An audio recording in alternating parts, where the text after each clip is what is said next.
Hello കൂട്ടുകാരെ, എല്ലാവർക്കും എൻ്റെ പുതിയ വീഡിയോയിലേക്ക് സ്വാഗതം. ഞാൻ എൻ്റെ ഷോർട്ട് വീഡിയോയിൽ പറഞ്ഞിരുന്നത് പോലെ എറണാകുളം ജില്ലയിലുള്ള വെള്ളച്ചാട്ടമുള്ള അമ്പലത്തിലേക്ക് പോകണ്ടേ, അവിടുത്തെ മനോഹരമായ കാഴ്ചകൾ കാണണ്ടേ? എന്നാൽ എന്നോടൊപ്പം വരൂ, നമുക്ക് ഒരുമിച്ച് പോകാം. യാത്ര പുറപ്പെടുന്നത് തൃപ്പൂണിത്തുറയിൽ നിന്നാണ്. ഞങ്ങൾ പോകുന്നത് പുതിയകാവ്, നടക്കാവ്, മുളന്തുരുത്തി, കാരോട്ടേക്കുരിശ്, ഇടത് തിരിഞ്ഞ് വെട്ടിക്കൽ, മണീട് വഴി ഏഴക്കരനാടേക്കാണ്. അതല്ലാതെ പിറവത്ത് നിന്ന് 8 കിലോമീറ്റർ കൊണ്ടും ഏഴക്കരനാടെത്താം. വെട്ടിക്കൽ എന്ന് പറയുന്ന സ്ഥലമൊക്കെ തന്നെ മനോഹരമായൊരു ഗ്രാമപ്രദേശമാണ് കേട്ടോ. റബ്ബർ മരങ്ങളുടെ ഇടയിലൂടെ തണുത്ത കാറ്റേറ്റുകൊണ്ടുള്ള പ്രഭാതത്തിലെ ഈ യാത്ര വളരെ സമാധാനം തരുന്നൊരു യാത്രയാണ്. പണ്ട് ഞാൻ മണിയുടെ ഐറ്റിയിലായിരുന്ന സമയത്ത് എൻ്റെ സ്ഥിരം റൂട്ടായിരുന്നു ഇത്. 2018 വെള്ളപ്പൊക്കത്തിലെ ഈ പാടത്തിന് നടുക്കൂടെയുള്ള റോഡെല്ലാം ഫുൾ മുങ്ങിക്കിടക്കുകയായിരുന്നു. അന്ന് ഈ വഴി കാറൊന്നും കടത്തിവിടുകയുമില്ലായിരുന്നു. അങ്ങനെ നമ്മൾ ഈ ക്ഷേത്രത്തിലേക്കുള്ള വഴിയിലെത്തി. ഏഴക്കരനാട് എത്തുന്നതിന് മുമ്പ് മീൻപാറ ജംഗ്ഷനിൽ നിന്നും കുറച്ച് മുന്നോട്ട് പോകുമ്പോൾ റൈറ്റ് തിരിഞ്ഞാലാണ് അമ്പലത്തിലേക്കുള്ള ഈ വഴി. എന്തു മനോഹരമായ ഭൂപ്രകൃതിയാണെന്ന്! ഒരു വശത്ത് മുഴുവൻ റബ്ബർ തോട്ടങ്ങളും വലതുവശത്ത് അറ്റത്തായി പാടശേഖരങ്ങളും. ഈ വലതുവശത്ത് കാണുന്നതാണ് ക്ഷേത്രം. ഇവിടെ എവിടെയെങ്കിലും നമുക്ക് ഈ സൈഡിൽ പാർക്ക് ചെയ്യണം. ഒന്ന് ശ്രദ്ധിച്ച്, വെള്ളച്ചാട്ടത്തിൻ്റെ ശബ്ദം നിങ്ങൾക്കും കേൾക്കാമോ? വെള്ളച്ചാട്ടത്തിൻ്റെ അലയൊലികളുള്ള രാമായണശീലുകൾ മുഴങ്ങുന്ന ഭക്തിസാന്ദ്രമായ അന്തരീക്ഷം. വഴിപാട് കൗണ്ടറിൽ നിന്നും ചീട്ടുമെടുത്ത് ഞങ്ങൾ ക്ഷേത്രത്തിനകത്ത് കയറി തൊഴുതിറങ്ങി. തിരുവല്ലി മഹാദേവ ക്ഷേത്രം. മഹാദേവൻ അഥവാ ശിവനാണ് ഇവിടുത്തെ പ്രധാന മൂർത്തി. കർക്കിടക വാവിലെ ബലിതർപ്പണത്തിന് പ്രസിദ്ധമായ ക്ഷേത്രവുമാണിത്. തൊഴുത് പ്രദക്ഷിണം വെച്ച് വരുമ്പോൾ ഇതുപോലെ കുറച്ച് സ്റ്റെപ്പുകളുണ്ട്. അവിടെ കയറി നിന്ന് നോക്കിയാൽ നമുക്ക് ഈ പാടശേഖരം കാണാം.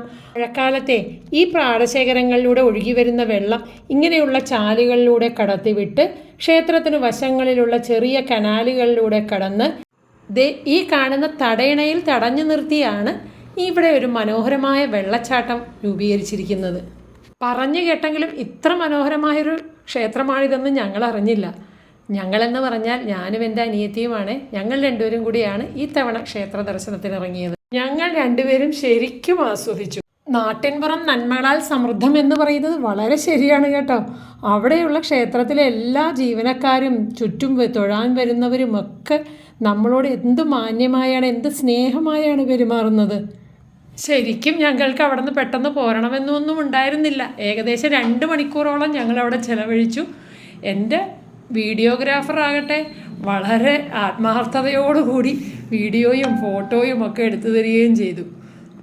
എൻ്റെ ആസ്ഥാന വീഡിയോഗ്രാഫറായി പ്രഖ്യാപിച്ചാലോ എന്ന് എനിക്കൊരാഗ്രഹമുണ്ട്.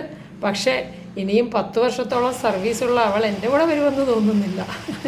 എന്തായാലും വളരെ സന്തോഷത്തോടെ, ചാരിതാർത്ഥ്യത്തോടു കൂടെ ഞങ്ങൾ തിരിച്ചു വരാൻ തുടങ്ങിയായിരുന്നു. അപ്പോൾ ആ ക്ഷേത്രത്തിലെ ചേട്ടൻ ഞങ്ങളോട് പറയുകയാണ്, നിങ്ങൾ ഈ തടയണയുടെ സൈഡിൽ നിന്ന് ഇങ്ങനെ കളിച്ചാൽ മതിയോ? താഴേക്ക് ഇറങ്ങും, റബ്ബർ തോട്ടത്തിലേക്ക് ഇറങ്ങുമ്പോൾ നിങ്ങൾക്ക് മനോഹരമായ വെള്ളച്ചാട്ടം കാണാമെന്ന്. ഒന്നും അടിച്ചെങ്കിലും ഞങ്ങൾ രണ്ടുപേരും ധൈര്യസമേതം അങ്ങോട്ടേക്ക് പോയി. അതായിരുന്നു ഈ കാഴ്ചയിലെ ഏറ്റവും നല്ല ഹൈലൈറ്റ് എന്ന് പറയുന്നത്. അവിടെ നിന്നൊഴുകി വരുന്ന വെള്ളം പാറക്കെട്ടുകളുടെ ഇടയിലൂടെ ഈ റബ്ബർ തോട്ടത്തിലൂടെയുള്ള കടന്നു വരുന്ന ഈ കാഴ്ച, ഇത് കണ്ടപ്പോൾ ഞങ്ങളറിയാതെ സുരലോക ജലധാര ഒഴുകി ഒഴുകി എന്നുള്ള പാട്ടൊക്കെ പാടി. അത്രയൊന്നുമില്ലെന്ന് നമുക്കറിയാം. എങ്കിലും നാട്ടിൻപുറത്തിൻ്റെ നന്മകളിൽ ഈ കുളിർകാറ്റ്, ഈ അന്തരീക്ഷം വളരെ മനസ്സമാധാനം തരുന്നതാണ്. തീർച്ചയായിട്ടും വരേണ്ട സമയമാണ് കേട്ടോ. അവിടെയുള്ളവർ പറയുന്നത് നല്ല മഴ സമയത്ത് വരണമെന്നാണ്. ഇപ്പോൾ 2 ദിവസമായിട്ട് മഴ ഇത്തിരി കുറവായിരുന്നു.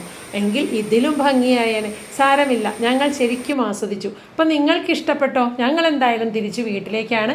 ഇഷ്ടപ്പെട്ടെങ്കിൽ ഇവിടെ വരിക, ഈ വീഡിയോ കാണുക, ലൈക്ക്, ഷെയർ ആൻഡ് സബ്സ്ക്രൈബ്.